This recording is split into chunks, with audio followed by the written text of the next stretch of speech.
ರೂಪದೊಳಗಿಂದ ಕಾಣತಕ್ಕಂಥ ದೇಶ ಇನ್ನೊಂದು ದೇಶದೊಳಗೆ ಇದು ಇಲ್ಲ ಏನ್ರಿ. ಒಂದು ಸಾರಿಯನ್ನ ಒಂದು ಗಂಡ ತಾಳಿ ಕಟ್ಟಿಬಿಟ್ರೆ ಸಾಕು, ಜೀವನ ಪರ್ಯಂತರವಾಗಿ ಅವನ ಜೋಡಿ ಇರಬೇಕತ್ಕೊಂಡು ಆಗಲೇ ಒಂದು ಮಾತು ಹೇಳಿದ್ನಲ್ಲ, ಈ ಪದ್ಧತಿ ಇನ್ನೊಂದು ದೇಶದಾಗಂದ ಇಲ್ಲ ಇತ್ರೆ, ಇನ್ನೊಂದು ದೇಶದಾಗಂದ ಇಲ್ಲ. ಅಲ್ಲಿ ಹೆಂಗದ, ಎಷ್ಟು ವರ್ಷ ಇರ್ತೀವಿ ನನ್ನ ಜೊತೆ ಒಳಗೆ? 5 ವರ್ಷ. 5 ವರ್ಷ ಅಗ್ರಿಮೆಂಟ್ ಮಾಡ್ಕೊಂಡು 5 ವರ್ಷ ಆದ ಬಳಿಕ 5 ವರ್ಷನ ಏಸು ಮಕ್ಕಳು ಹುಡ್ತಾವೆ, ಅವ್ನು ಬಲ್ಲಿ ಬಿಟ್ಟಂದ ಈಕೆ ಮತ್ತೊಬ್ಬನ ಮದುವೆ ಮಾಡ್ಕೊಂಡು ಹೋಗ್ತಾಳೆ. ಆದ್ರೆ ನಮ್ಮ ಭಾರತ ದೇಶದೊಳಗೆ ಹಂಗದನ್ರಿ. ನಮ್ಮಲ್ಲಿ ಏನದ ಪದ್ಧತಿ ಎತ್ಕೊಂಡು ಕೇಳಿದ್ರೆ, ಒಂದು ಸಾರಿ ಮದುವೆ ಮಾಡ್ಕೊಂಡು ಬಿಟ್ರೆ ಜೀವನ ಪರ್ಯಂತರವಾಗಿ ಅಂದ ಅವನೇ ಗಂಡ, ಅವನೇ ದೇವರು, ಅವನೇ ಸರ್ವಸ್ವ, ಎಲ್ಲನೂ ಕೂಡ ಅವನೇ. ಅಂಥದ್ದು ಎಲ್ಲನೂ ಕೂಡ ಬಿಟ್ಕೊಟ್ಟು ಇವತ್ತಿನ ದಿನಮಾನದಾಗ ನಾವು ಏನು ಮಾಡಕತ್ತೀವತ್ತಂದ್ರೆ, ಇನ್ನಿತಿಯಿಂದ ಪಾಶ್ಚಾತ್ಯ ಜನರ ಹೆಣ್ಮಕ್ಳನ್ನ ನೋಡಿ ನಾವು ಸದಕ್ಕೆ ನಮ್ಮ ಭಾರತ ದೇಶದ ಸಂಸ್ಕೃತಿಯನ್ನು ಮರಿಲಿಕ್ಕತ್ತೀವಿ. ಪಾಪ ಅವರಿಬ್ಬರು ಹೊಂಟಾರ ಬಾಂಬೆದಿಂದ. ಅವ್ನು ಎದುರಿ ಸೀಟಿಗಿಂದ ಈಕೆ ಹೇಗಿದೆ ಟೀ ಶರ್ಟ ಪ್ಯಾಂಟ್ ಗಿಂಟ್ ಹಾಕೊಂಡು ಏನ್ರಿ ಹಿಂಗೆ ಕೂತಾಳ. ಇವು 2 ಹುಡುಗರು ಸುಮ್ಮ ಕುಂದ್ರಬೇಕಿಲ್ಲ, ಆಕಿನೇ ನೋಡ್ಕೋತ ಕೂತು ಒಟ್ಟು ಕಣ್ಣು ಬಿಡ್ಲಾರ್ದಂಗೆ ಆಕಿನೇ ನೋಡ್ಲಕತ್ತಾರೆ ಇಬ್ಬರು. ಆಕೆ ನೋಡಲು ಮುಂದೊಂದು ಸ್ಟೇಷನ್ ಬತ್ತು.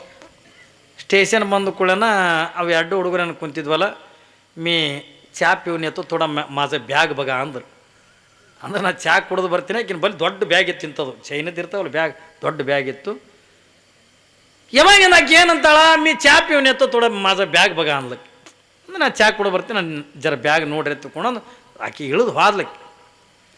ಹೋದ ಬಳಕೆ ಅಂದ ಇವು ಚಲೋ ಮಾಡ್ದ, ದೋಸ್ತ ಆಕೆ ನನ್ನ ಕಡೆ ಕಣ್ಣು ಮಾಡಿ ಹೇಳ್ಯಾಳ ತಿವ, ನೀ ಕಣ್ಣು ಅಂದ್ರೆ ಮಗನ ನೀನು ಕಣ್ಣಕ್ಕಿತ್ತೀನಿ ತಿವ, ನನ್ನ ಕಡೆ ಕೈ ಮಾಡಿ ನನ್ನ ಕಡೆ ಕೈ ಮಾಡಿ ಹೇಳ್ಯಾಳ, ಆ ಬ್ಯಾಗ್ ನಾನೇ ನೋಡವ, ನೀ ಕೈ ಮಾಡತ್ತಂದ್ರೆ ನೀನು ಕೈನೇ ಕಡಿತೀನಿ ತಿವ.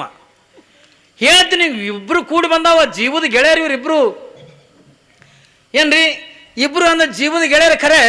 ಇಬ್ಬರು ಕೂಡಿನ ಹೊಂಟಾರ ಊರಿಗೆ. ಇವ ಅಂತಾನ ಕಣ್ಣು ಅಂತಂದ್ರೆ ನೀನು ಕಣ್ಣಕ್ಕಿತ್ತಿನ ತಿವ ಅಂತಾನ, ಕೈ ಮಾಡಿದ್ರೆ ನೀನು ಕೈನ ಕಡಿತೀನಿ ತಿವ ಅಂತಾನ. ಹೇಳ್ತೀನಿ ಅಡ್ಡು ಹೊಡೆದಾಡ್ಲಕತ್ತು, ಹ್ಯಾಂಗೆ ಹೊಡಿನಿ ಹಿಂಗೆ ಕೊಟ್ಟು ಒಬ್ಬ ಹಾಗೆ ನನಗೆ ನೋಡತ್ ಹೇಳ, ನಿನಗೆಲ್ಲ ನನಗೆ ನೋಡತ್ ಹೇಳ ಏನ್ರಿ. ಒಂದಕ್ಕೊಂದು ಹೊಡೆದಾಡ್ಲಕತ್ತು, ರಾಮ ರಕ್ತ ತಲೆಯೆಲ್ಲ ಹೊಡ್ಕೊಂಡು. ಯಾವಾಗಿಂದ ತಲೆಯೆಲ್ಲ ಹೊಡ್ಕೊಂಡು ಖರೆ ಟ್ರೇನ್ ಬಿಡ್ತು, ಆಕೆನ ಆ ಡಬ್ಬೆಗೆ ಬರಲಿಲ್ಲ. ಆಕೆ ಇಳಿದು ಹೋಗಿದ್ಲಲ್ಲ, ಡಬ್ಬೆ ಬರಲಿಲ್ಲ. ಯಾವಾಗ ಆಕೆ ಇಳಿದು ಹೋದಕ್ಕೆ ಬರಲೇ ಇಲ್ಲ, ಹಾಗೆ ಟ್ರೇನ್ ಅಂದ ಹೊಣ್ತು. ಇವೆರಡೂ ಹೊಡ್ಕೊಂಡಂದ, ಇವನು ತಲೆಯವ ಹೊಡೆದಾನ, ಅವನು ತಲೆಯವ ಹೊಡೆದಾನ. ಹೊಡೆದಂದು ಎಲ್ಲ ಮೈ ತುಂಬ ರಕ್ತ ಮಾಡ್ಕೊಂಡಿದ್ದು. ಹೇಳ್ತೀನಿ ನಿಮಗೆ ಆಶ್ಚರ್ಯ, ಯಾವಾಗ ಮುಂದಿನ ಸ್ಟೇಷನ್ ಬಂತು, ಎಡ್ಡು ಹೊಡೆದಾಡು ರಕ್ತ ಮಾಡ್ಕೊಂಡು ಅಲ್ಲಿ ರೈಲ್ವೆ ಪೊಲೀಸ್ ಇರ್ತದಲ್ಲ ನೋಡ್ತು. ನೋಡಿದ ಬಳಕೆಂದ ಅವ್ರು ಕೇಳ್ತಾರೆ, ಯಾಕೆ ಹೊಡೆದಾಡ್ರಿ, ಏನಾಗ್ಯದ? ಏನಿಲ್ರಿ ಸರ, ಈ ಕಡೆ ಈ ಬ್ಯಾಗ್ ಅಂದಕ್ಕೆ ನನಗೆ ನೋಡತ್ ಹೇಳ್ರಿ, ಈ ಮಗ ಅಂದ ತನ್ನ ಕಡೆ ಕೈ ಮಾಡ್ಯಾಳ ಹೇಳ್ತಾರಂತೀವ, ನನಗೆ ಹೊಡಿತಾನೆ ರೀ ತಿವ ಅಂತ. ಇಲ್ರಿ ಸಾಬ್ರಾಕಿ ಕೈ ನನ್ನ ಕಡೆ ಮಾಡ್ಯಾಳ, ತನ್ನ ಕಡೆ ಕಣ್ಣು ಮಾಡಿ ಹೇಳ್ಯಾಳ ತಗೊಂಡು ಇವ ಅಂತ ನನಗೆ ಹೊಡಿತಾನೆ ರೀ. ಎಡ್ಡು ರಾಮ ರಕ್ತ. ಆಕಿ ಎಲ್ಲಾಳ ಅಂದರು. ಆಕಿ ಹಿಂದಿನ ಸ್ಟೇಷನ್ಗೆ ಇಳಿದು ಅದಕ್ಕೆ ಬಂದೇ ಇಲ್ಲ. ಮತ್ತು ಈ ಬ್ಯಾಗ್ನಾಗರ ಏನದ ಅಂದರು, ಇವು ಒಂದು ಮಲಕಾಯ್ಮೆ ಐತೆ ಅಂದು, ನಮಗೇನು ಗೊತ್ತದ ಬ್ಯಾಗ್ನಾಗ ಏನದ. ಯಾವಾಗಿಂದ ಪೊಲೀಸರು ಬಂದು ಹಿಂಗೆ ಬ್ಯಾಗ, ಯಾವಾಗಿಂದ ಹಿಂಗೆ ಬ್ಯಾಗ್ ತೆಗೆದು ನೋಡಿದ್ರಾಗ ಅದರ ಒಂದು ಸತ್ತಿದ ಕೂಸಿತ್ತು. ಏನು ಮಾಡ್ತಾರೆ, ಬ್ಯಾಗ್ನಾಗ ಸತ್ತಿದ ಕೂಸದು. ಕೊನ ಕಡೆ ಹಾತ್ ಕೇಳಿರಿ ಏನು ನಾವು ಪೊಲೀಸ, ಯಾರ ಕಡೆ ಕೈ ಮಾಡ್ಯಾಳ ಅನ್ನು. ಎಲ್ಲಿ ರೀ ಸರ್, ನಮ್ಮ ಕೈ ಗೊತ್ತಿಲ್ಲ ಕಾಲ. ಮೊನ್ನಿನ ಕಡೆ ಕಣ್ಣು ಮಾಡ್ಯಾಳ ಅಂದಲ್ಲ, ಎಲ್ಲಿದ್ರಿ ಸರ್, ನನಗೇನು ಕಣ್ಣು ಗೊತ್ತಿಲ್ಲ, ಯಾರು ಗೊತ್ತಿಲ್ಲ. ಸುಮ್ಮನೆ ಅಲ್ರಿ, ಸುಮ್ಮನೆ ತಾವ ಇಬ್ಬರು ಪ್ರೀತಿದಿಂದ ಹೊಂಟಾವ. ಒಂದು ಹೆಣ್ಣಿಗೆ ಆಗಿ ಅಂದ್ರೆ ಸುಮ್ಮನೆ ಹೊಡೆದಾಡಿ ಅಂದ್ರೆ ತಲೆ ಬಡ್ಕೊಂಡು. ನಮ್ಮ ಜಗತ್ತ ಇದಕ್ಕಾಗಿನ ಸಾಯ್ಲಿಕ್ಕತ್ತದೆ ಏನ್ರಿ. ಅದಕ್ಕಾಗಿನ ಬಸವಣ್ಣವ್ರು ಅಂತಾರೆ, ಹೆಣ್ಣಿಗಾಗಿ ಸತ್ತವರು ಕೋಟಿ. ಭಗವಂತ ನಿನಗಾಗಿ ಸತ್ತವರು ಯಾರ್ಯಾರೇನು ಏನ್ರಿ. ಒಬ್ಬ ರಾಜ ಇದ್ದ, ಒಬ್ಬ ರಾಜ ಯುದ್ಧದೊಳಗಿಂದ ಗೆದ್ದಂದ ಏನ್ರಿ, ಅವನು ಮೆರವಣಿಗೆ ನಡೆದಿರ್ತಕ್ಕಂಥ ಪ್ರಸಂಗದೊಳಗೆ ಗಂಡ್ಮಕ್ಕಳೆಲ್ಲ ಮೆರವಣಿಗೆ ಆಗಿದ್ರು, ಹೆಣ್ಮಕ್ಕಳೆಲ್ಲ ಅಲ್ಲಿ ಇಲ್ಲಿ ನಿಂತ್ಕೊಂಡು ಏನ್ರಿ ರಾಜನ ಮೆರವಣಿಗೆ ನೋಡಕತ್ತಿದ್ರು. ಯಾವಾಗಿಂದ ಮೆರವಣಿಗೆ ನೋಡುವಂಥ ಪ್ರಸಂಗದೊಳಗೆ ಎಲ್ಲ ಶ್ರೀಮಂತ ಹೆಣ್ಮಕ್ಕಳೆಲ್ಲ ಮೆರವಣಿಗೆ ನೋಡಕತ್ತಿದ್ರು. ಹಿಂಗೆ ಮೆರವಣಿಗೆ ನೋಡ್ತಾ ಇರುವಂಥ ಪ್ರಸಂಗದೊಳಗೆ ಆ ಶ್ರೀಮಂತ ಹೆಣ್ಣು ಮಕ್ಕಳ ಮಗ್ಲ ಒಬ್ಬಕ್ಕೆ ಅತೀ ಬಡತನದೊಳಗಿರ್ತಕ್ಕಂಥ ಹೆಣ್ಣು ಮಗಳು ರಾಜನ ಮೆರವಣಿಗೆ ನೋಡಕ್ಕೆ ನಿಂತಾಳ. ಭಾಳ ಬಡತನ. ಆಕೆ ಒಂದು ಸೀರೆ ಕಳೆದಿಂದ ಇನ್ನೊಂದು ಸೀರೆ ಉಟ್ಕೊಳಕ್ಕೆ ಹೆಣ್ಣು ಮಗಳ ಬಲ್ಲೆ ಗತಿ ಇದ್ದಿದ್ದಿಲ್ಲ. ಚೆನ್ನಾಗಿಂದ ತಲೆಯನ್ನು ಹಿಕ್ಕೋಬೇಕು, ಬಾಚ್ಕೋಬೇಕು ಹತ್ತುಕೊಂಡ್ರ ತಲೆಗೆ ಹತ್ಕೊಳಕ್ಕೆ ಎಣ್ಣೆ ಇದ್ದಿದ್ದಿಲ್ಲ. ಅಟ್ಟು ಬಡತನ. ಪಾಪ ಶ್ರೀಮಂತ ಹೆಣ್ಣು ಮಕ್ಕಳು ಮಗ್ಗಲ್ ನಿಂತ್ಕೊಂಡ ಮೆರವಣಿಗೆ ನೋಡಕತ್ತೇಳ. ಹಿಂಗೆ ನೋಡ್ತಾ ಇರುವಂಥ ಪ್ರಸಂಗದೊಳಗೆ ಶ್ರೀಮಂತ ಹೆಣ್ಣು ಮಕ್ಕಳು ಅಂದ್ರೆ, ನಾವೇನು ನಾವು ಉಟ್ಕೊಂಡಿರ್ತಕ್ಕಂಥ ಸೀರೆನು, ನಾವು ಹಾಕೊಂಡಿರ್ತಕ್ಕಂಥ ಆಭರಣ ಏನು, ನಮ್ಮಂತ ಶ್ರೀಮಂತರ ಮಗ್ಗಲು ಬಂದು ನಿಂತ್ಕೊಂಡು ಮೆರವಣಿಗೆ ನೋಡಕತ್ಯ, ಸರಿಯಾದ ಕಡೆ ತಗೊಂಡಿಸಿರಿ ಅಂತ ಬೈದು ಈಕೆಗೆ. ನೋಡ್ರಿ, ಬಡವ ಹೆಣ್ಮಗಳಿಗೆ ಇವು ಶ್ರೀಮಂತ ಹೆಣ್ಮಕ್ಳಂದ ಬೈತಾರ. ಯಾವಾಗ ನಮ್ಮಂತ ಶ್ರೀಮಂತರ ಮಗ್ಗಲಿಂದ ಬಂದು ನಿಂತ್ಕೊಂಡು ಮೆರವಣಿಗೆ ನೋಡಕತ್ಯಲ್ಲ, ಸರಿ ನೀ ದೂರ ಸರಿ ಎತ್ತಿಕೊಂಡಂದು ಯಾವಾಗಂದ ಬೈದ್ರು. ಪಾಪ ಆ ಹೆಣ್ಮಗಳಂದ ದೂರ ಹೋಗಿ ನಿಂತಳು. ಒಂದು ಗಿಡ ಕಣ್ಣೀರು ಹಾಕೋತಂದು ನಿಂತಾಳೆ. ಎದ್ರ ಸಲುವಾಗಿ? ಅವರು ಬೈದಿದ್ದಕ್ಕಲ್ಲ, ಆಕೆ ಅವರು ಬೈದಿದ್ದಕ್ಕೆಂದಲ್ಲ. ಯಾಕಂದ್ರ ಒಂದು ಮಾತು ನಾವು ತಿಳ್ಕೋಬೇಕು, ಆಕಿನೇ ಅತ್ತಲ್ಲ ನಾವೇ ಅತ್ತಲ್ಲ, ಪ್ರತಿಯೊಬ್ಬರು ಒಂದು ಮಾತಂದ ನಾವು ತಿಳ್ಕೋಬೇಕು. ಏಳು ಅನ್ನುವಂಥ ಜಾಗದಾಗಿಂದ ಕುಂದಿರಬಾರ್ದು, ಸರಿ ಅನ್ನುವಂಥ ಜಾಗದಾಗ ನಿಂದಿರಬಾರ್ದು. ಮೊದಲೇ ವಿಚಾರ ಮಾಡ್ಕೊಂಡೆ ನಾವು ನಿಂದಿರಬೇಕು. ಇಲ್ಲಿ ನಿಂತು ನನಗೆ ಸರಿ ಅಂತಾರೇನಿಲ್ಲೋ ಅಂದ್ರೆ ಇದು ಜೀವನದ ಬರೀ ನಿಂದ್ರದನ್ನ ಹೇಳಕತ್ತಿಲ್ಲ, ಜೀವನದೊಳಗೆ ಹೇಳಕತ್ತಿನ ಏನ್ರಿ. ಸರಿ ಅನ್ನುವಂಥ ಜಾಗದೊಳಗೆ ನಿಂದಿರಬಾರ್ದು, ಏಳು ಅನ್ನುವಂಥ ಜಾಗದೊಳಗಿಂದ ಕುಂದಿರಬಾರ್ದು. ಪಾಪಕ್ಕೆ ಏನಂತಾಳ ಅವರಿಗೆ ಅಂದ ಬೈಲಿಲ್ಲ, ತನ್ನ ಮನಸ್ಸೊಳಗೆ ಅಂತಾಳೆ, ಪರಮಾತ್ಮ ನಾ ಏನು ತಪ್ಪು ಮಾಡೀನಿ, ನಾ ಏನು ಅಪರಾಧ ಮಾಡೀನಿ, ನಾನು ಏನು ತಪ್ಪು ಮಾಡಿ, ನಾ ಏನು ಅಪರಾಧ ಮಾಡೀನಿ. ಒಂದು ಸೀರೆ ಬಿಟ್ಟಂದ್ರೆ ಇನ್ನೊಂದು ಸೀರೆ ಉಟ್ಕೊಳ್ಬಿಟ್ರೆ ಕೊಡಬಾರ್ದಾಗಿತ್ತೇನು. ಒಂದು ತಲೆಗಂದ ಎಣ್ಣೆ ಹತ್ಕೊಂಡ ಹಿಕ್ಕೊಳ್ಳೋದಟ್ಟರೆ ಆಟ್ರೆ ಕೊಡ್ಬೇಕಿಲ್ಲ. ನನಗೆ ಯಾಕಿಟ್ಟು ಬಡತನ ಕೊಟ್ಟಿದೆ, ಯಾಕಿಟ್ಟು ಬಡತನ ಕೊಟ್ಟಿದೆ ಎತ್ತಿಕೊಂಡ ಪಾಪ ಒಂದು ಗಿಡದ ಕೆಳಗೆ ನಿಂತ್ಕೊಂಡು ಅಂದ ಕಣ್ಣೀರು ಹಾಕ್ಲಕತ್ತಿಲ್ಲ. ಯಾವಾಗಿಂದ ಕಣ್ಣೀರು ಹಾಕುವಂಥ ಪ್ರಸಂಗದ ಒಳಗ ಹಂಗೆ ಈ ಕಡೆ ಅಳತಾಳ, ಈ ಕಡೆ ಮೆರವಣಿಗೆ ನೋಡ್ತಾಳ. ಪಾಪ ನೋಡೋದ್ರಿಂದ ಭಗವಂತ ಕಣ್ಣು ಕೊಟ್ಟಿದೆ, ನೋಡಕ್ ಕೊಟ್ಟನಲ್ರಿ. ಯಾವಾಗಿಂದಾಕಿ ಒಂದು ಗಿಡದ ಕೆಳಗೆ ದೂರ ಹೋಗಿ ಅಂದ ನಿಂತು ಯಾವ ಹೆಣ್ಮಕ್ಳ ಬಳಿ ನಿಂತಿದ್ದಿಲ್ಲ, ಒಂಟಿಯಾಗಿಂದ ಹೋಗಿ ದೂರ ನಿಂತ್ಕೊಂಡಂದ ರಾಜನ ಮೆರವಣಿಗೆ ನೋಡಕತ್ತಾಳ. ರಾಜ ಅಂದ ಆನೆ ಅಂಬಾರಿ ಒಳಗಿಂದ ಕುತ್ಕೊಂಡಂದ ರಾಜನ ಮೆರವಣಿಗೆ ನಡೆದದೆ. ಅಲ್ಲೆಲ್ಲ ಸಾವಿರ ಜನ ಹೆಣ್ಮಕ್ಳಿದ್ರು ಅದು ಏನು ಗಿಡದ ಕೆಳಗಿಂದ ಅಳ್ಕೋತಿ ನಿಂತಿದ್ಲಲ್ಲ, ರಾಜನ ದೃಷ್ಟಿ ಆ ಹೆಣ್ಮಗಳ ಕಡೆ ಹೋಯ್ತು. ನಾನು ನಿನ್ನೆ ಹೇಳಿದ್ನಲ್ಲ ನಿಮಗೆ ಏನ್ರಿ, ಅಕ್ಕಮದೇವಿ ಇದ್ರಾಗ ಹೇಳಿಲ್ಲ, ದೃಷ್ಟಿ ಹೋಗೋದು ಬೇರೆ ಏನ್ರಿ, ಅದ್ರ ಜೊತೆಯೊಳಗಂದ ಕೆಟ್ಟ ಮನಸ್ಸು ಹೋಗೋದು ಬೇರೆ. ಅವಳು ಅಲ್ಲಿ ಏನಿತ್ತು ಹತ್ಕೊಂಡ ಕೇಳಿದ್ರೆ ಬಹುಶಃ ಪರಮಾತ್ಮದ ಅಕ್ಕಿಗೆ ಒಂದು ಸೀರೆ ಬಿಟ್ಟು ಇನ್ನೊಂದು ಸೀರೆ ಉಟ್ಕೊಳಕ್ಕೆ ಇದ್ದಿದ್ದಿಲ್ಲ, ತಲೆಗೆ ಹತ್ಕೊಳಕ್ಕೆ ಎಣ್ಣೆ ಇದ್ದಿದ್ದಿಲ್ಲ, ಗಂಡ ಕಟ್ಟಿರ್ತಕ್ಕಂಥ ತಾಳಿ 2 ಬಳಿ ಇದನ್ನು ಬಿಟ್ಟು ಅಂದಕ್ಕೆ ಹತ್ರ ಯಾವ ಆಭರಣಗಳು ಕೂಡ ಇದ್ದಿದ್ದಿಲ್ಲ. ಆದ್ರೆ ಯಾವ ಶ್ರೀಮಂತಿಗೆ ಕೊಡದೇ ಇದ್ದನೋ ಪರಮಾತ್ಮ ಆಕಿ ರೂಪ ಅನ್ನುವಂಥ ಶ್ರೀಮಂತಿಗೆ ಕೊಟ್ಟಿದ್ದ, ಸೌಂದರ್ಯ ಕೊಟ್ಟಿದ್ದ, ಸೌಂದರ್ಯ ಅಂತಕ್ಕಂಥ ಕೊಟ್ಟಿದ್ದ. ರೂಪ ಅಂತಕ್ಕಂಥ ಬಡತನ ಇದ್ರು ಕೂಡ ಆ ಹೆಣ್ಮಗಳ ಬಲ್ಲಿ ಅಂದ ರೂಪ ಅಂತಕ್ಕಂಥ ಬಹಳ ಚೆನ್ನಾಗಿತ್ತು. ಯಾವಾಗಂದ ರಾಜಾಗಂದ ಅವಳ ದೃಷ್ಟಿ ಹೋಯ್ತು, ನೋಡ್ತಾನೆ, ಆಹಾ ಏನು ಸುಂದರ ಅದಳಪ್ಪ, ಯಾವಾಗಂದ ಎಷ್ಟು ಸುಂದರ ಅದವ. ಅವಳು ಯಾರು ಅನ್ನೋದನ್ನ ಮಂತ್ರಿಗಂದ ಕೇಳ್ಕೊಂಡು ಬಾತ್ಕೊಂಡು ಕಳಿಸದ. ಒಬ್ಬ ಬಡವನ ಹೆಣ್ತಿದ್ಲಕ್ಕೆ ಗುಡಿಸಲ ಹಾಕೊಂಡಂದ ಜೀವನ ಕಳೀತಕ್ಕಂಥ ಜೀವನ. ಯಾವಾಗಿಂದ ರಾಜ ಅಂದ ಮೆರವಣಿಗೆ ಅಂದ ಬೇಗ ಹೋಲಿ ಎತ್ತಿಕೊಂಡಂದ. ಅವಾಗಿಂದ ಅರಮನೆ ಬಂದ ಮೆರವಣಿಗೆ ಇಳಿತು. ಯಾವಾಗ ರಾಜ ಮಂತ್ರಿಗೆ ಅಂದ ಕರೆದ, ಮಂತ್ರಿ ಬಾ ಇಲ್ಲಿ ಹೋಗು, ಅವಳು ಏನಿದ್ದಲ್ಲ ಅವಳನ್ನು ನನ್ನ ಅರಮನೆಗೆ ಅಂದ ಕರ್ಕೊಂಡು ಬಾ. ಯಾಕಂದ್ರೆ ನನ್ನ ಮನಸ್ಸಂತಗಂದ ಅವಳ ಮೇಲಿಂದ ಹೋಗ್ಯದೆ. ನಾನು ಅವಳ ಜೊತೆಯೊಳಗಂದ ಇರಬೇಕು, ಅವಳ ಜೊತೆಯೊಳಗಂದ ಕೂಡಬೇಕು ಏನ್ರಿ, ಅವಳ ಸೌಂದರ್ಯವನ್ನು ನಾನು ನೋಡ್ಬೇಕತ್ತುಕೊಂಡಂದು. ಯಾವಾಗಂದ ರಾಜ ಅಂದ್ರ ಮಂತ್ರಿ ಕೂಡ ಹೇಳ್ತಾನೆ, ಬ್ಯಾಡ್ ಪ್ರಭು, ಪಾಪ ಬಡವರದವ್ರು ತಕೊಂಡಂದ್ರ ಇಲ್ಲಿಲ್ಲ, ಅವಳು ಒಂದು ದಿವಸದ ಮಟ್ಟಿಗೆ ನನ್ನಂತೆ ಆದ್ರೆ ಅವಳಿಗೆ ಅರ್ಧ ರಾಜ್ಯವನ್ನು ಕೊಡ್ತೀನಿ ಅಂತ ಹೇಳುವಂದ. ನೋಡ್ರಿ, ಒಂದು ದಿವಸದ ಮಟ್ಟಿಗೆ ನನ್ನಂತೆ ಆದ್ರೆ ಅವಳಿಗೆ ಅರ್ಧ ರಾಜ್ಯವನ್ನು ಕೊಡ್ತೀನಿ ಎತ್ತಿಕೊಂಡಂದು ಹೇಳು. ಯಾವಾಗಂದ ಆಯ್ತು ಪ್ರಭು ಎತ್ತುಕೊಂಡಂದು. ಪಾಪ ಹೋದ, ಗುಡಿಸಲು ಮನೆ, ದೊಡ್ಡ ಮನೆ, ಪಾಪಕ್ಕೆ ಬಾಗಿಲ್ದ ನಿಂತಿದ್ಲು. ಓಹೋ ಇದೇನಿದು ಮಂತ್ರಿಗಳು ಈ ಕಡೆ ಹೊಂಟ್ರಲ್ಲ, ಇಲ್ಲಿ ಯಾರ ಮನೆಗೆ ಹೊಂಟ್ರ, ಯಾರ ಮನೆಗೆ ಹೊಂಟ್ರ ತಗೊಂಡು ಪಾಪ ನೋಡ್ತಾಳೆ. ನೇರವಾಗಿ ಆಕಿನ ಮನೆಗೆ ಬಂದ. ಎಷ್ಟು ಖುಷಿ ಆಗ್ಲಿಕ್ಕಿಲ್ರಿ ಆಕಿ ಬಡವತಿ. ಅಂದ ಮಹಾಮಂತ್ರಿ ಅಂದ ನನ್ನ ಮನೆ ತನಕ ಬಂದನಂದ್ರೆ ಆಕಿನ ಬಂದ್ರ ಪಾಪ ಕುಂದ್ರಸಾಕಂದ ಆಕಿನ ಬಳಿ ಹಾಸಕ್ಕೂ ಕೂಡ ಏನೂ ಇಲ್ಲ, ಅಟ್ಟು ಬಡತನ ಏನ್ರಿ. ಯಪ್ಪ ನಿಮಗೆ ಕುಂದ್ರಕ್ಕೆಂದ ಹಾಸಕ್ಕೂ ನನ್ನ ಹತ್ರ ಏನೂ ಇಲ್ಲ, ನನ್ನಂತ ಬಡವ್ರ ಮನೆಗೆ ನೀವು ಎದಕ್ಕೆ ಬಂದಿರಿ ಎತ್ತುಕೊಂಡು ಕೇಳಿದಾಗ ನನ್ನ ಮನೆಗೆ ನೀವು ಬಂದಿದ್ದು ನೋಡಿದ್ರ ನನ್ನ ಮನೆತನಕ್ಕೆಂದ ಭಾಗ್ಯದ ಲಕ್ಷ್ಮಿ ಬಂದಂಗೆ ಆಯ್ತು ತವು. ಯಾವಾಗೆಂದ ಮಂತ್ರಿ ಅಂತಾನೆ, ನೋಡಮ್ಮ ನೀನು ಮನಸ್ಸು ಮಾಡದೆ ಎತ್ತಿಕೊಂಡು ನಿನ್ನ ಮನೆಗೆ ನಿಜವಾಗ್ಲೂ ಕೂಡ ಭಾಗ್ಯದ ಲಕ್ಷ್ಮಿನೇ ಬರ್ತಾ. ಯಾವಾಗೆಂದ ಬಡವ ಹೆಣ್ಮಗಳಂತಾಳೆ, ನನ್ನಂತಳು ಮನೆಗೆ ಆಕೆ ಬರಂಗಿಲ್ಲಪ್ಪ, ಆಕೆ ಸೇನಿದ್ರು ಶ್ರೀಮಂತರ ಮನೆಗೆ ಹೋಗಾಕಿ, ನನ್ನಂತ ಬಡವಿ ಮನೆಗೆ ಬರಂಗಿಲ್ಲ. ಇಲ್ಲ ನಿನ್ನ ಮನಸ್ಸು ಮಾಡಿದ್ರ ಏನ್ರಿ, ನೀ ಮನಸ್ಸು ಮಾಡಿದ್ರೆ ನಿನ್ನ ಮನೆಗೆ ಅರ್ಥ ಅಂತೀವಿ, ನಿನ್ನ ಭಾಗ್ಯದ ಲಕ್ಷ್ಮಿ ಬರ್ತಾಳ. ಹೆಂಗೆ ಬರ್ತಾಳೆ, ನಾ ಎದಕ್ಕೆ ಮನಸ್ಸು ಮಾಡಲಿ, ನಾನೊಬ್ಬ ಬಡವ ಹೆಣ್ಮಗಳು, ನಾನೆಂದ ಎದಕ್ಕೆ ಮನಸ್ಸು ಮಾಡಲಿ ಎತ್ತಿಕೊಂಡಂದಾಗ ಅವಾಗ ಮಂತ್ರಿ ಅಂತಾನೆ, ನೋಡು ರಾಜ ನಿನ್ನ ಮೇಲೆ ಮನಸ್ಸು ಮಾಡ್ಯಾನೆ, ನೀವು ಒಂದು ದಿವಸದ ಮಟ್ಟಿಗೆ ಆದ್ರೂ ಕೂಡ ಅವನಂತೆ ಆದ್ರೆ ನಿನಗೆ ಅರ್ಥ ರಾಜ್ಯವನ್ನು ಕೊಡ್ತೀನಿ ಎತ್ತುಕೊಂಡು ಹೇಳೇನು ರಾಜ.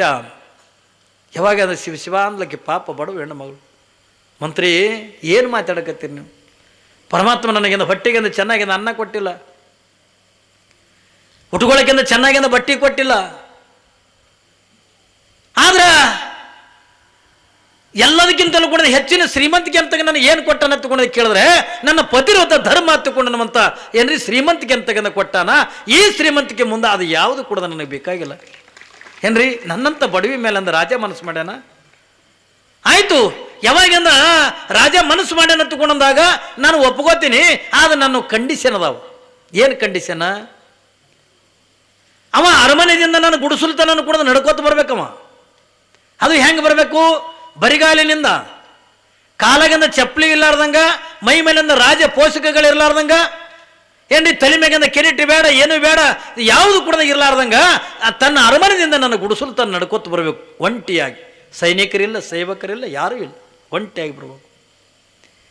ಇನ್ನು ಎರಡನೇ ಕಂಡೀಷನ್ ಏನು? ನನ್ನ ಮನೆಗೆ ಬಂದ ಬಳಿಕ ನಾನು ಏನು ಕೊಡ್ತೀನಿ ಅದು ಊಟ ಮಾಡಬೇಕು. ಇಷ್ಟೇ ಅಂದವ. ಆಯ್ತು, ಯಾವಾಗ ಇಷ್ಟೇ ಎತ್ತುಕೊಂಡಂದು ಮಂತ್ರಿ ಅಂದ. ಆಯ್ತು, ರಾಜನಿಗೆ ಅಂತ ಹೇಳ್ತೀನಿ ಎತ್ತುಕೊಂಡಂದು ಹೋದ. ಯಾವಾಗಂದ ಇವ ಮಂತ್ರಿ ಬರೋದು ದಾರಿ ಕಾಯಕತ್ತಿದ್ದಾನ. ಹೇಳಿನಲ್ಲಿ ನಿಮ್ಮ ಕಾಮಾತುರಾಣ ನ ಭಯಂ ನ ಲಜ್ಜ ಎತ್ತುಕೊಂಡ. ಯಾವಾಗಿಂದ ಮಂತ್ರಿ ಬರ್ತಕ್ಕಂಥ ದಾರಿ ಕಾಯಕತ್ತಿದ್ದ. ಯಾವಾಗಿಂದ ಮಂತ್ರಿ ಬಂದ ಅವನಿಗೆ ಭಾಳ ದೊಡ್ಡ ಖುಷಿ ಆಯ್ತು. ಮಂತ್ರಿ ಅವಳು ಬರ್ಲಕ್ಕಿಂದ ಒಪ್ಕೊಂಡಾಳೇನು? ಒಪ್ಕೊಂಡಾಳ ರಾಜ. ಹೆಂಗ? ಅವಳು ಎರಡು ಕಂಡೀಷನ್ ಅದಾವೆ. ಏನು ಕಂಡೀಷನ್? ನೀನು ಒಂಟಿಯಾಗಿ ಕಾಲೊಳಗೆ ಚಪ್ಪಲಿನ ಕುಡ್ದಾಗಿರ್ಲಾರ್ದಂಗ, ಬರಿಗಾಲಿನಿಂದ ರಾಜ ಪೋಷಕಗಳಿಲ್ಲ, ಸೈನಿಕ ಸೇವಕರಿಲ್ಲ, ಕುದುರೆ ಆನೆಗಳಿಲ್ಲ, ಒಂಟಿಯಾಗಿದ ನಿನ್ನ ಅರಮನೆಯಿಂದ ಅವಳ ಗುಡಿಸಲ್ತನ ಹೋಗ್ಬೇಕು. ಮೊದಲೈದು ತಲೆ ಕೆಟ್ಟ ಕೂತಿತ್ತು.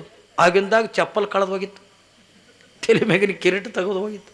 ಅಲ್ಲಿ ನಾ ಎಲ್ಲಿ ಕುಂತೀನಿ, ನಾ ಏನು ಮಾಡಕತ್ತೀನಿ, ನನ್ನ ಸ್ಥಾನ ಏನು, ಮಾನ್ ಏನು ನಮ್ಗೆ ಅರಿವಿಲ್ಲ ಏನ್ರಿ. ಅದು ತಲೆಗೆ ಬಂತು ಹತ್ತುಕೊಂಡ್ರೆ ನಮಗೆ ಯಾವುದು ಕೂಡ ಅರಿವಿರಂಗಿಲ್ಲ. ಅದಕ್ಕಾಗಿ ಹೇಳ್ತಾರೆ ಏನ್ರಿ, ಅವನಿಗೆ ಮಾನ ಮರ್ಯಾದೆ ಏನು ಇರಂಗಿಲ್ಲ, ಅವನಿಗೆ ಇಜ್ಜತ್ತೆ ಗೊತ್ತಿರೋದಿಲ್ಲತ್ತ. ಯಾವಾಗಿಂದ ತಲೆ ಮೇಗಿನ ಕಿರೀಟ ತೆಗೆದು ಹೋಗಿತ್ತು, ರಾಜ ಪೋಷಕಗಳು ತೆಗೆದು ಹೋಗಿತ್ತು, ಕಾಲನ್ ಚಪ್ಪಲಿ ತೆಗೆದು ಹೋಗಿ ಎದ್ದು ನಿಂತ ರಾಜ. ಇನ್ನೂ ಒಂದು ಕಂಡೀಷನ್ ಇದೆ. ಏನು ಕಂಡೀಷನ? ಅವಳು ಮನೆಗೆ ಹೋದ ಬಳಿಕ ಅಂದಕ್ಕೆ ಏನು ಕೊಡ್ತಾಳದು ಊಟ ಮಾಡಬೇಕು. ಏನೇ ಕೊಡಲ್ಲ, ಯಾಕಂದ್ರೆ ತಲೆ ಕೆಟ್ಟದ, ಹುಚ್ಚಾಗ್ಯದು. ಯಾವಾಗಂದ ಹಂಗೆ ದಡ ದಡ ದಡ ಬರಿ ಮೇಲೆ ಇದು ಅರಮನೆದಿಂದ ಹೊರಗೆ ಹೊಂಡ್ತು. ಮಂದಿ ಅಂದರು ಇದು ರಾಜಾಗೇನು ತೆಲಿಗಿಲಿ ಕೆಟ್ಟದನ್ನು ಹಿಂಗೆ ಕೊಂಟಾನೆ ಎಲ್ಲಿಗೆ ಹೊಂಟಾನಿವ ಏನ್ರಿ. ರಾಜಪೋಷಗಳು ಸೈನಿಕರಿಲ್ಲ, ಸೇವಕರಿಲ್ಲ, ಕುದುರಿಲ್ಲ, ಆಳಿಲ್ಲ, ಏನೂ ಇಲ್ಲಾರ್ದಿನ ಒಂಟಿಯಾಗ್ಯಂದು ಹೊಂಟಾನ. ಎಲ್ಲಿಗೆ ಹೊಂಟಾನ ನೋಡ್ಬೇಕತ್ತು ಕೊಂಡೊಂದು ನಾ ಬಾ ನೀ ಬಾತು ಕಮ್ಮಿ ಸಾವಿರಾರು ಮಂದಿ ಇವನು ಬೆನ್ನತ್ತು. ಇದಕ್ಕೆ ಈ ಕಡೆ ಹಿಂದೆ ಲಕ್ಷ್ಯನೇ ಇಲ್ಲ. ನನ್ನ ಹಿಂದೆ ಮಂದಿ ಬೆನ್ನು ಹತ್ತಿರಲ್ಲ. ಆಕೇನು ಹೇಳ? ನಿನ್ನ ಅರಮನೆದಿಂದ ಗುಡಿಸಲುತನ ಒಂಟಿಯಾಗಿ ಬರ್ಬೇಕಂತ ಹೇಳಾಕಿ. ಒಂಟಿಯಾಗಿ ಹೆಂಗೆ ಬಿಡ್ತಾರೆ? ಒಬ್ಬ ರಾಜ ಅಂದ ಹಿಂಗೆ ಹುಚ್ಚರಂಗೆ ಅಂದ ಒಂಟಿಯಾಗಿ ಬಿಡ್ತಾರೆ ಅವನ್ನ. ಯಾರೇ ಬಿಡ್ತಾರೇನ್ರಿ? ನಾ ನೋಡ್ಬೇಕು, ನೀ ನೋಡ್ಬೇಕು, ಎಲ್ಲರೂ ಕೂಡ ಹಿಂದೆ ಬೆನ್ನು ಹತ್ತಾರೆ, ಹಿಂದೆ ತಿರುಗಿ ನೋಡೇ ಇಲ್ಲಮ್ಮ. ಯಾವಾಗಿಂದ ಮುಂದೋಣಿಂದ ಹೋಗುದ್ರಾಗಿಂದ ಗುಡಿಸಲು ಬಂತು. ಇನ್ನೇನು ಸ್ವಲ್ಪ ಸಮೀಪಿತ್ತು. ಪಾಪಿ ಬಡವಿ ಹೆಣ್ಣು ಮಗಳಿದ್ಲಲ್ಲ, ಈಗಿನ ಗಂಡ ಊಟ ಮಾಡಕತ್ತಿದ್ದ ಮನ್ಯಾಗ, ಗುಡಿಸಲ್ದಾಗಿಂದ ಊಟ ಮಾಡಕತ್ತಿದ್ದ. ಯಾವಾಗಿಂದ ಈ ರಾಜ ಹೊಂಟಿದ್ದು ನೋಡಿ, ಇದು ಹುಚ್ಚ ರಾಜ ಬಂತಲ್ಲಿ ಬರ್ಲೆತ್ತಿಕೊಂಡಂದು ಪಾಪ ರೀ ಒಂದು 5 ಮಿನಿಟ್ ನೀವು ಊಟ ಬಿಟ್ಟು ಹೇಳ್ರಿ. ಯಾಕೆ ಹಸಿವಾಗೈತಿ, ನನಗೆ ದುಡಿದು ಬಂದೀನಿ. ಇಲ್ಲ ಒಂದು 5 ನಿಮಿಷದ ನೀವು ಊಟ ಬಿಟ್ಟಂದು ಹೇಳ್ರಿ. ಬೇಡ ನನಗೆ ಹಸಿವಾಗೈತಿ, ನನ್ನ ತ್ರಾಸ ಆಕೈತಿ. ಇಲ್ಲ ಒಂದು 5 ನಿಮಿಷದ ಊಟ ಬಿಟ್ಟು ಹೇಳ್ರಿ ತಗೊಂಡಂದಾಗ ಯಾಕೋ ಹೆಣ್ಣು ತಿಂಗಂತಳ ತಗೊಂಡು ಪಾಪ ಊಟ ಬಿಟ್ಟಂದು ಹೋಗಿ ಗುಡಿಸಲು ಮಗ್ಗಲ್ಲಿ ನಿಂತ. ಇವ ರಾಜ ದೊಡ್ಡ ಏನು ಯುದ್ಧದಾಗ ಗೆದ್ದು ಬಂದವ್ರಂಗೆ ಏನ್ರಿ ಬಂದ. ಆಕಿನ ಗುಡಿಸಲಿಕ್ಕೆ ಅಂದ ಬಂದ. ನೋಡು, ನೀ ಹೇಳಿದ್ದಿಲ್ಲ ಬರಿಗಾಲಿನಿಂದ ರಾಜ ಪೋಷಕಗಳಿಲ್ಲಾರ್ದಂಗೆ ಒಂಟಿಯಾಗಿಂದ ಬಾತ್ಕೊಂಡು ಹೇಳಿದ್ದಲ್ಲ, ಈಗ ನಾ ಒಂಟಿಯಾಗಿ ಬಂದಿನ ತಗೊಂಡು ಕೂಡ ಅಲ್ಲಿ ಗುಡಿಸಲು ಹೊರಗೆ ನೋಡು ಅಂದ್ಲಕ್ಕಿ. ಹಿಂದಕ್ಕೆ ತಿರುಗಿ ನೋಡ್ತಾನ, ಸಾವಿರಾರು ಮಂದಿ ಅದ. ಇಲ್ಲ ಆದರೂ ಕೂಡ ನಾ ಒಂಟಿಯಾಗಿ ಬಂದೀನಿ, ನನ್ನ ಅರಮನೆಯಿಂದ ಏನು ತಂದಿಲ್ಲಲ್ಲ, ಸೈನಿಕರಿಲ್ಲ, ಸೇವಕರಿಲ್ಲ, ಆಳುಗಳಿಲ್ಲ, ಕುದುರೆ ಆನೆ ಯಾವುದು ಕೂಡ ಇಲ್ಲ, ನನ್ನ ಅರಮನೆಯಿಂದ ನಾನು ಒಂಟಿಯಾಗಿಂದ ಬಂದಿನಲ್ಲ ತಗೊಂಡು. ಆಯ್ತು ಬಿಡು, ಬಂದಿದ್ದೆಲ್ಲ. ನಿನ್ನ ಎರಡನೇ ಕಂಡೀಷನ್ ಏನು? ನೀ ಏನು ಕೊಡ್ತೀವಿ ಉಣ್ಬೇಕಲ್ಲ, ಏನು ಕೊಡ್ತೀವಿ ಕೊಡು, ನಾವು ಊಟ ಮಾಡ್ತೀವಿ. ಪಾಪ ಗಂಗಾಳ ಒಯ್ದು ಕೊಟ್ಟು ನೋಡ್ದ, ಮೊಸರಿನಾಗ ಶೇಂಗಾದ ಹಿಂಡಿ ಕೂಡಿತ್ತು, ಪಲ್ಯದಾಗಂದ ಮೊಸರು ಕೂಡಿತ್ತು, ಹಿಂಗೆಲ್ಲ ಕಲಿಬರಿಕೆ ಆಗಿತ್ತು. ರಾಜ ಅಂದ, ಇದೇನು ನನ್ನ ಸಲುವಾಗಿನೇ ನೀಡಿದ್ದು ಅಥವಾ ಯಾರೇ ಉಂಡು ಬಿಟ್ಟಿದ್ದು ಅಂದ. ಅವಾಗ ಅಕ್ಕಿ ಅಂದ್ಲು, ಬೇರೆ ಯಾರೂ ಉಂಡು ಬಿಟ್ಟಿದ್ದಲ್ಲ, ನೀವು ಬರೋದಕ್ಕಿಂತ 5 ನಿಮಿಷದ ಮುಂಚೆ ನನ್ನ ಗಂಡ ಊಟ ಮಾಡಿ ಬಿಟ್ಟಿದ್ದದ ಅಂದಕ್ಕೆ. ಸಿಟ್ಟು ಬಂದುಬಿಡ್ತು ಅವನಿಗೆ. ನನ್ನನ್ನು ಏನು ತಿಳ್ಕೊಂಡೆ ನೀನು? ಈ ರಾಜ್ಯವನ್ನು ಆಳ್ತಕ್ಕಂಥ ರಾಜ ನಾನು, ನನಗೆ ನನ್ನ ಗಂಡ ಉಂಡು ಬಿಟ್ಟಿರ್ತಕ್ಕಂಥ ಎಂಸಲ ಮುಡ್ಸಕತ್ತೀಯ ನನಗೆ ಹತ್ತುಕೊಂಡು ಸಿಟ್ಟಿಗೆ ಬಂದು. ಅವಾಗ ಅಕ್ಕಿ ಅಂದ್ಲು, ಏಯ್ ಹುಚ್ಚರಾಜ ಕೊಟ್ಲು ಒಂದು ಕಪಾಳಕ್ಕೆ. ಯಾವಾಗ ನಾವು ಕಪಾಳಕ್ಕೆ ಅಂದ ಹೊಡೆದಂತಾಳ 5 ನಿಮಿಷದ ಮುಂಚಿತವಾಗಿ ಅಂದ ಉಂಡು ಬಿಟ್ಟಿರ್ತಕ್ಕಂಥ ನನ್ನ ಗಂಡ ಉಂಡು ಬಿಟ್ಟಿರ್ತಕ್ಕಂಥ ಅಡಿಗೆನೇ ನೀನು ಉಣ್ಣಾಕೆ ಅಂದ ಹೇಸಿಗೆ ಬರ್ತದ. ಈ ಶರೀರ ಅಂತಕ್ಕಂಥ ಅಡಿಗೆಯನ್ನು ನನ್ನ ಗಂಡ 20 ವರ್ಷದಿಂದ ಉಣ್ಣಾಕತ್ತೆ ಏನ್ರಿ? ಈ ಶರೀರ ಅಂತಕ್ಕಂಥ ಅಡಿಗೆಯನ್ನ 20 ವರ್ಷದಿಂದ ನನ್ನ ಗಂಡ ಉಣ್ಣಾಕತ್ತಾನ. 20 ವರ್ಷಗಳನ್ನ ಉಂಡು ಬಿಟ್ಟಿರ್ತಕ್ಕಂಥ ಎಂದಲ ತಿನ್ನಕ್ಕೆ ಬಂದಿಯಲ್ವ ನಾಯಿ ಅಂದ್ಲತ್ತ ಏನ್ರಿ? ಎಂದಲ್ಲ ಅಡಿಗೆ ತಿನ್ನಕ್ಕೆ ಬಂದಿಯಲ್ಲ ರಾಜ ನಿನ್ನ ಎದುರಲ್ಲೇ ಹೊಡಿಬೇಕಂತ ತಗೊಂಡು ಯಾವಾಗ ಮತ್ತೊಂದು ಏಟಂದ ಕಪಾಳಕ್ಕೆ ಅಂದ ಹೊಡೆದಾಗ ರಾಜನ ಏನ್ರಿ ವಿಚಾರಧಾರಿಗಳೆಲ್ಲ ಜರ್ರನ್ನಂಗೆಂದ ಇಳಿದು ಅವಾಗಂತಾನ ತಾಯಿ ತಪ್ಪಾಯ್ತು ನಂದು ಅಂದ. ನನಗೆ ಬರೀ ನಿನ್ನ ಕಾಮ ದೃಷ್ಟಿನೇ ನೋಡಿನ ಹೊರತಾಗಿ ನಿನ್ನ ತಾಯಿ ದೃಷ್ಟಿಯೊಳಗೆ ಅದು ನೋಡಿದ್ರೆ ಈ ಪರಿಸ್ಥಿತಿನೇ ಬರ್ತಿದ್ದಿಲ್ಲ ನನಗೆ. ನಾನು ನಿನಗೆ ಅದು ಕಾಮ ದೃಷ್ಟಿಯಿಂದ ನೋಡಿನ ಅಂತಂದರೆ ಇವತ್ತು ನಿನ್ನ ಕಡೆಯಿಂದ ಪೆಟ್ಟು ತಿರ್ಬೇಕಾಯ್ತು. ನಾ ಹುಚ್ಚರಂಗೆ ಒಂದು 1000 ಜನರ ಮಧ್ಯದೊಳಗೆ ನಾನೊಬ್ಬ ಹುಚ್ಚು ನನಸ್ಕೋಬೇಕಾಯ್ತು ಅಂತ ಕೂಡ. ಹಂಗ ಬರೀ ಅಂದ ಹೆಣ್ಣಿಗಾಗಿ ಸಾಯ್ತಾರೆ. ಇಲ್ಲಿ ಹ್ಯಾಂಗಂದ ಲಿಂಗಮ್ಮಳ ಪರಿಸ್ಥಿತಿ ಏನು ಒತ್ತುಕೊಳೋದಕ್ಕೆ ಕೇಳಿದ್ರೆ ಲಿಂಗಮ್ಮ ಏನ್ರಿ ಒಂಟಿಯಾಗಿ ಅಂದ ಹೊಂಟಾಳ. 4 ಜನ ಕಾಮಕರು ಅವತ್ತಿನ ದಿನ ಮಾಡಿದಾಗ 4 ಜನ ಕಾಮಕರು ಯಾವಾಗೆಂದ ಲಿಂಗಮ್ಮಳನ್ನು ನೋಡ್ತಾರೆ. ಅವಳ ಅಂದ ಚಂದವನ್ನು ನೋಡ್ತಾರೆ, ಅವಳ ರೂಪ ಲಾವಣ್ಯವನ್ನು ನೋಡ್ತಾರೆ, ಅವಳಲ್ಲಿರ್ತಕ್ಕಂಥ ಸೌಂದರ್ಯ ಅಂತಕ್ಕಂಥ ನೋಡಿ ಅವಳ ಇಡೀ ದೇಹದ ವರ್ಣನೆ ಅಂತಕ್ಕಂಥ ಮಾಡ್ತಾರೆ. ಎಷ್ಟು ಚಂದದ ಇವಳು ಭಗವಂತ ಎಷ್ಟು ನಿವಾಂತ ಕೂತ್ಕೊಂಡ ಕೆತ್ತಿ ಬಿಟ್ಟಾನ. ಎಷ್ಟು ಇಂಥ ರೂಪವತಿ ಆಗಿರ್ತಕ್ಕಂಥ ಹೆಣ್ಣೆ ನೋಡಿಲ್ಲ. ಇಂಥ ರೂಪವತಿ ಆಗಿರ್ತಕ್ಕಂಥ ಹೆಣ್ಣಿನ ಬಿಟ್ರ ನಮ್ಮ ಮನುಷ್ಯರ ಎತ್ತುಕೊಂಡ ನಂಗೆಲ್ಲ ಆ ಕಡೆ ಈ ಕಡೆ ಯಾರೂ ಕೂಡ ಇಲ್ಲ. ಒಂಟಿಯಾಗಿರ್ತಕ್ಕ ಹೆಣ್ಣಿನನ್ನ ನಾವು ಏನಾದರೂ ಮಾಡಿ ಅಂದ ಭೋಗಿಸ್ಬೇಕಂತಕೊಂಡು ಇನ್ನೇನು ಹೋಗಿ ಅಂದ ಲಿಂಗಮ್ಮಳ ಮೈ ಮುಡುತ್ತಿದ್ರು. ಯಾವಾಗೆಂದ ಲಿಂಗಮ್ಮ 90 ವರ್ಷದ ಮುದುಕಿಯಾಗಿ ಆ 4 ಜನರ ಎದುರಿಗೆ ನಿಂತಾಗ ಅವೆಲ್ಲ ಹೆದರಿ ಅಂಜಂದ ಓಡುವಾದವು. ಅದಕ್ಕಾಗಿಯೇ ಅಂದಿನಿಂದ ಇವತ್ತಿನ ತನೂ ಕೂಡ ಲಿಂಗಮ್ಮ ಬೆಳಿಗ್ಗೆ ಬಾಲ್ಯಾವಸ್ಥೆ ಕಾಣ್ತಾಳೆ, ಮಧ್ಯಾಹ್ನದಾಗಿಂದ ಯವನಾವಸ್ಥೆ ಒಳಗಿರ್ತಾಳೆ, ಸಾಯಂಕಾಲದಿಂದ ಮುಪ್ಪಾನ ಮುದುಕಿ ಹಾಕ್ಕಾಳ. ಇವತ್ತೂ ಕೂಡ ಬರೀ ಮೂರ್ತಿ ಒಳಗೂ ಕೂಡ ಹಂಗಾಕ ತಯಾರಾಕ್ಕಳ. ಅವತ್ತಿನ ದಿನಮಾನದಾಗ ಏನು ಮಾಡಲು ಕಲ್ಯಾಣಕ್ಕೆ ಹೋಗ್ಬೇಕಾದ್ರೆ ಮತ್ತು ಎಲ್ಲರೂ ಒಂಟಿಯಾಗಿನೇ ಮಲ್ಕೋಬೇಕಲ್ರಿ, ಯಾವುದಾರು ಹಾಳು ಗುಡಿಯಾಗಿಂದ ಮಲ್ಕೋಬೇಕಲ್ಲ. ಯಾವಾಗ ಅವಳಿಗೆ ಏನಾಗಿಬಿಡ್ತು ಈ ಕಾಮಕರಿಂದ ಭೇಟಿ ಆದ ಬಳಿಕ ಇಂಥವ್ರು ಮತ್ತೂ ಇರ್ಬೋದು. ಅದಕ್ಕೆ ಅಂದಕ್ಕೆ ಲಿಂಗಮ್ಮ ಏನು ಮಾಡೋಕ್ಕೆ ಸಾಯಂಕಾಲ ಆಯ್ತು ಹೊತ್ತಿಕೊಂಡಂದ್ರೆ ಮುಪ್ಪಾನ ಮುದುಕಿಯಾಗಿ ಒಂದೊಂದು ಗುಡಿಯಾಗಿಂದ ಮಲ್ಕೊಳಕ್ಕೆ ವಯಸ್ಸಾಗಿರ್ತಕ್ಕಂಥ ಅಜ್ಜಿಯಾಗಿ 90 ವರ್ಷದ ಮುದುಕಿಯಾಗಿ ಅಂದ ದೇವಸ್ಥಾನದಾಗ ಮಲ್ಕೊಳಕ್ಕೆ. ಅದಕ್ಕಾಗಿ ಅಂದಿನಿಂದ ಇವತ್ತಿನ ತನಕ ಕೂಡ ಇವತ್ತು ಗುಡ್ಡಾಪುರದೊಳಗೆ ಬೆಳಗಿನ ಜಾವ ಬಾಲ್ಯ ರೂಪದೊಳಗೆ ಇರ್ತಕ್ಕಂಥ ಪೂಜೆ ನಡೀತದೆ, ಮಧ್ಯಾಹ್ನದೊಳಗಿಂದ ಯೌವನ ರೂಪದೊಳಗಿಂದ ಇರ್ತಕ್ಕಂಥ ಪೂಜೆ ಅಂತಾಗ ನಡೀತದೆ, ಸಾಯಂಕಾಲದಿಂದ ವಯಸ್ಸಾಗಿರ್ತಕ್ಕಂಥ ಮುದುಕಿ ರೂಪದೊಳಗೆ ಏನ್ರಿ ಪೂಜೆ ಅಂತಾಗ ನಡೀತದೆ. ಮತ್ತು ಆಕೆ ಮೂರ್ತಿಯೊಳಗೆ ಇದ್ರೂ ಕೂಡ ಇವತ್ತಿನ ತನಕ ಕೂಡ ಹಾಗೆ ಕಾಣ್ತಾಳೆ. ಮುಂಜಾನೆ ಹೋಗಿ ನೋಡ್ರಿ ನೀವು ಸಣ್ಣ ಮಗಳ ಕಣ್ಣಂಗೆ ಕಾಣ್ತಾಳೆ. ಮಧ್ಯಾಹ್ನಕ್ಕೆ ಹೋಗಿ ನೋಡ್ರಿ ನೀವು ಯೌವನಾವಸ್ಥೆಯೊಳಗೆ ಬಂದಿರತಕ್ಕಂಥ ಏನ್ರಿ ತುಂಬ ಯೌವನದ ಒಬ್ಬ ತರುಣಿ ಯಾವ ರೀತಿಯಾಗಿರ್ತಾಳೋ ಆ ರೀತಿಯಾಗಿ ನಂದು ತಯಾರಕ್ಕಳ ಅದೇ ರೀತಿಯಾಗಿನೇ ಕಾಣ್ತಾಳೆ ಎಲ್ಲ ಆಭರಣಗಳು ಹಾಕ್ಕೊಂಡು. ನೀವು ಸಾಯಂಕಾಲದಿಂದ ಹೋಗಿ ನೋಡ್ರಿ ಮುಪ್ಪಾನ ಮುದುಕಿಯಾಗಿ ಬರೀ ತಲೆ ಒಂದು ಸೆರಗ ಏನ್ರಿ ಮುಪ್ಪಾನ ಮುದುಕಿಯಾಗಿ ಕೈಯಾಗಿಂದ ಕೋಲ್ ಇರ್ತದ, ಹಂಗೆ ಪೂಜೆ ಮಾಡ್ತಾರೆ, ಹಂಗೆ ತಯಾರಕ್ಕಳಕ್ಕೆ. ಅಂಥ ಶಕ್ತಿ ಅಂಥ ಸಾಮರ್ಥ್ಯ ಏನ್ರಿ 18 ವರ್ಷದ ತರುಣಿ ಹೋಗಿ 90 ವರ್ಷದ ಮುದುಕಿ ಆಗಬೇಕಾಗಿತ್ತು ಅಂದ್ರೆ ಆಕೆ ಲಿಂಗಮ್ಮನ ಬಳಿ ಎಷ್ಟು ತಾಕತ್ತಿರಬೇಕು ಏನ್ರಿ, ಎಷ್ಟು ಶಕ್ತಿ ಇರಬೇಕು ಪುಣ್ಯಾತ್ಮರೇ. ಅವೆಲ್ಲ ಅಂಥ ತಾಕತ್ತುಗಳು ನಮ್ಮ ನಿಮ್ಮಂಥವ್ರಿಗೆಂದು ಬರುವುದಲ್ಲ. ಯಾಕಂದ್ರೆ ನಾವು ದುಡ್ಕೊಂಡಿಲ್ಲ, ನಮಗೆ ಬರಲ್ಲ. ಬರ್ತದೇನ್ರಿ? ಅವ್ರು ಅದಕ್ಕಾಗಿಯೇ ಹುಟ್ಟ್ಯಾರ, ಅವ್ರು ಅದಕ್ಕಾಗಿಯೇ ಬಡ್ದಾಡಿದ್ರು ಏನ್ರಿ. ಅವ್ರು ಬರೀ ಅದೇ ಧ್ಯಾನ ಪೂಜೆ ಬರೀ ಇದ್ರೊಳಗಿನಿಂದ ಜೀವನ ಅಂತಕ್ಕಂಥ ಕಳೆದಿರ್ತಕ್ಕಂಥವ್ರು ಇವತ್ತು ಅಕ್ಕಮಾದೇವಿ ಆಗಲಿ, ಗುಡ್ಡಾಪುರ ದಾನಮ್ಮ ಆಗಲಿ, ನಿಮ್ಮ ತಾಯಿ ರೆಬ್ಬೆಮ್ಮ ತಾಯಿ ಆಗಲಿ, ಇಷ್ಟೆಲ್ಲ ಅವ್ರದ್ದು ಗುಡಿ ಕಟ್ಟಿಸ್ಕೋಬೇಕಾದ್ರೆ ಅವ್ರ ಬಳಿ ತಾಕತ್ತಿದ್ದಾಗ ಮಾತ್ರ ನಿಮ್ಮಿಂದ ಗುಡಿ ಕಟ್ಟಿಸ್ಕೊಂಡಾಳೆ, ಹೊರತಾಗಿ ತಾಕತ್ತಿರ್ಲಾರ್ದೆ ಹೆಂಗೆ ಗುಡಿ ಕಟ್ಟಿಸ್ಕೋತಾಳ್ರಿ ಏನ್ರಿ. ಅವಳ ಬಳಿ ಒಂದು ಏನೋ ತಾಕತ್ತದ. ನನಗೆ ಇವತ್ತು ಮುಂಜಾನೆ ಒಬ್ಬರು ಬಂದು ಹೇಳಿದ್ರು, ಎಲ್ಲ ಪಟ್ಟಿ ಮಾಡೋ ಹೊತ್ನಾಗ ಬೆಳ್ಳಿ ಮೂರ್ತಿಗೆ ನೀನು 1 ಲಕ್ಷ ರೂಪಾಯಿ ಕೊಡು ಹೊತ್ತುಕೊಂಡು ಕೇಳಿದ್ರದು. ಕೇಳೋಕೊಂಡು ಇಲ್ಲ ಮನ್ಯಾಗ ನಾ ಹೆಂಡತಿಗೆ ಮಕ್ಕಳಿಗೆ ಕೇಳಾರ್ದು ನಾ ಹೆಂಗೆ ಹೇಳಿ ನಾ ಕೇಳಿ ಅಂದ ಹೇಳ್ತೀನಿ ಎತ್ತುಕೊಂಡಂದು ಅವ ಪಾಪ ಈ ಗುಡಿದಿಂದ ಮನೆಗೆ ಹೊಂಟ್ರನ. ಮನೆಗೆ ಹೋಗೋದ್ರೊಳಗೆ ಸ್ವತಃ ಅವನು ಹೆಣ್ತೀನಿ ಅಂದ್ರತ್ತೆ ಏನ್ರಿ, ನಾವೊಂದು ಮಾತು ಕೊಟ್ಟು ಬಂದೀನಿ, ನನಗೆ ನೀವು ಬೈಯಂಗಿಲ್ಲ ಅಂತಂದು. ಹುಚ್ಚಿ ಬೈಯೋದಿತ್ತಂದ್ರೆ ಬೈತಾರೆ, ಬೈಲಾರ್ದಿತ್ತಾರೆ ಸುಮ್ಮನೆ ಯಾಕೆ ಬೈತಾರೆ ಹತ್ಕೊಂಡು. ಯಾವಾಗಿಂದ ಬೈಯೋದಿತ್ತರ ಬೈತಾರ, ಮತ್ತು ಕೆಟ್ಟದ್ದು ಮಾಡೋದ್ರಿಂದ ಬೈತಾರ, ಮತ್ತು ಒಳ್ಳೇದು ಇತ್ತು ಹತ್ಕೊಂಡು ಯಾಕೆ ಬೈತಾರ? ಅದು ಏನು ಹೇಳತ್ತುಕೊಂಡ ಏನಿಲ್ಲ. ನಾ ರೆಬ್ಬೆಮ್ಮ ತಾಯಿ ಬೆಳ್ಳಿ ಮೂರ್ತಿಗೆ 1 ಲಕ್ಷ ರೂಪಾಯಿ ನಾ ಕೊಡ್ತೀನಿ ಎತ್ಕೊಂಡು ಮಾತು ಕೊಟ್ಟು ಬಂದೀನಿ, ಅದಕ್ಕೆ ನೀವು ಬೈತೀರಿ ಎತ್ಕೊಂಡು ಮುಂದೆ ಹೇಳಿಲ್ಲ ಹತ್ತುಕೊಂಡಂದಾಗ ಹುಚ್ಚಿ ನಾನು ನಿನಗೆ ಕೇಳಕ್ಕೆ ಬಂದೀನಿ ನೋಡು. ಅವಳು ಮನಸ್ಸಿನಾಗೆ ಹುಟ್ಟಿಬಿಟ್ಟಾಳಲ್ರಿ, ತನ್ನ ಗುಡಿ ಹ್ಯಾಂಗೆ ಕಟ್ಟಿಸ್ಕೋಬೇಕು, ಇವತ್ತು ನಾವು ನೀವೇನು ಅಂತೀವಲ್ಲ, ನಾ ಅಟ್ಟು ಕೊಟ್ಟು, ನಾ ಇಟ್ಟು ಕೊಟ್ಟು, ನಾ ಮಾಡೀನಿ, ನೀ ಮಾಡೀನಿ, ಇದು ಯಾವುದನ್ನು ಕೂಡ ನೀವು ಯಾರೂ ಮಾಡಿದವರಲ್ಲ. ಆಕಿನ ಗುಡಿ ಆಕೆನೇ ಕಟ್ಟಿಸ್ಕೊಂಡಾಳ, ಆಕೆನೇ ಮಾಡ್ಕೊಂಡೆ. ಯಾಕಂದ್ರೆ ಆ ತಾಕತ್ತ ನಿಮ್ಮ ಮನಸ್ಸಿನಾಗಿಂದ ಹುಟ್ಟಿಸ್ದಾಕಿನೇ ಆಕೆನೇ ತೇತಿಲ್ರಿ. ಅಟ್ಟು ಶಕ್ತಿ ಸಾಮರ್ಥ್ಯ ಆದತ್ತುಕೊಂಡಂದ್ರೆ ಇವತ್ತಿಂಥ ಸುಂದರವಾಗಿರ್ತಕ್ಕಂಥ ದೇವಸ್ಥಾನ ಆಗ್ಯದ. ಅವಳೊಬ್ಳಿ ಭಾಳ ದೊಡ್ಡ ತಾಕತ್ತದ ಏನ್ರಿ. ಮೊಸಳಿ ಗ್ರಾಮದ ಭಕ್ತರಿಗೆ ಹೇಳ್ತೀನ, ಯಾಕಂದ್ರೆ ನಾ ಕಂಡುಕೊಂಡಂಗೆ ನಾವು ಎಲ್ಲಿನೂ ಕೂಡ ನಾವು ಪಟ್ಟ